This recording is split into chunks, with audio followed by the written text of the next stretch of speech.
यहाँ आज 8 डिसेम्बर 2025 सालको दिन यो इन्जिनियरिङ ब्रिजको यो सिन्ताम लालबजार टु यो आदर्श गाउँ साउथ सिक्किम जाने है यो अहिले मेन्टेन हुँदैछ। यो काठहरू मक्केको थियो, नटहरू ढिला भएको थियो।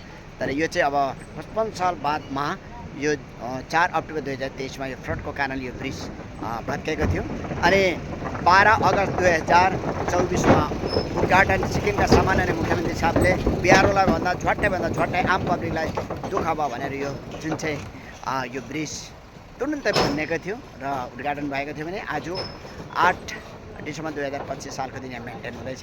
र यो गभर्मेन्ट अफ सिक्किम पिडब्ल्युडी है सिन्तामबाट यहाँ जति इन्जिनियर्सहरू पनि सबै हुनुहुन्छ भने अनि यहाँ काम गर्ने एकदमै स्टाफहरू तैँगाट र यहाँ चाहिँ सर्वप्रथम यहाँ धेरै यस क्षेत्रका विधायक एवं रोड एन्ड ब्रिज सम्बन्धी क्याबिनेट मन्त्री एवं नरबहादुर दाहालज्यूले पनि एकदमै पब्लिकको लागि चाहिँ एकदमै हेरिभेन हुँदैन भनेर चाहिँ एकदम तैँगाट उहाँको पनि यो यो एकदमै तैँगाट डिपार्टमेन्टलाई सँग एकदमै यो एउटा झट्टै यो बनाउनु पर्छ भन्ने उहाँको एकदम प्रयासले यो आज आनन्द भइरहेको छ र बनिँदैछ। र यहाँ सिन्ताममा धेरै नगर पञ्चायत प्रेसिडेन्ट एवं श्रीमान सुरेश तामाङ ज्यूको पनि यो सामाजिक सञ्चारमा 2 दिन अगाडि अब यो तैँगाट बनिँदैछ र सबैले गाडीहरू बिस्तारै कुदाइदिनुहोस्, बाइकहरू है मान्छेहरू हिँडिरहेको हुन्छ है।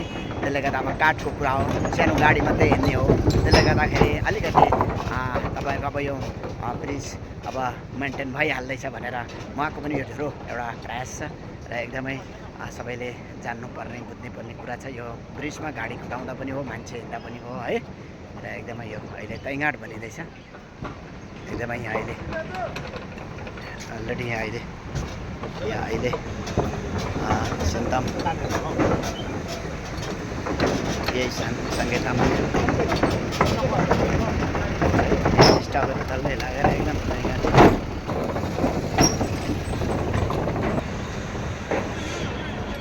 जति पनि यो मक्केकोहरू छ है नटहरू लिएर छ टाइट हुने अनि जति पनि मक्केको छ त्यो पनि डल्लै फेर्ने आज यहाँ एकदम नयाँ काठ ल्याएर काटेर है ठुलो एकदमै तैँगाट काम भइरहेको छ।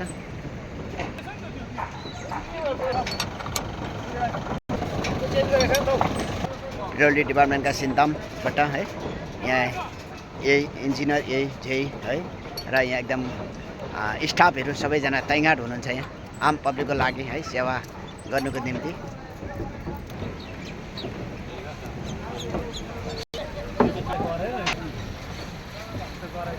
यो कुहिएको काठहरू है यहाँ यसरी रिजेक्ट नयाँ फेर्नु हुँदैछ।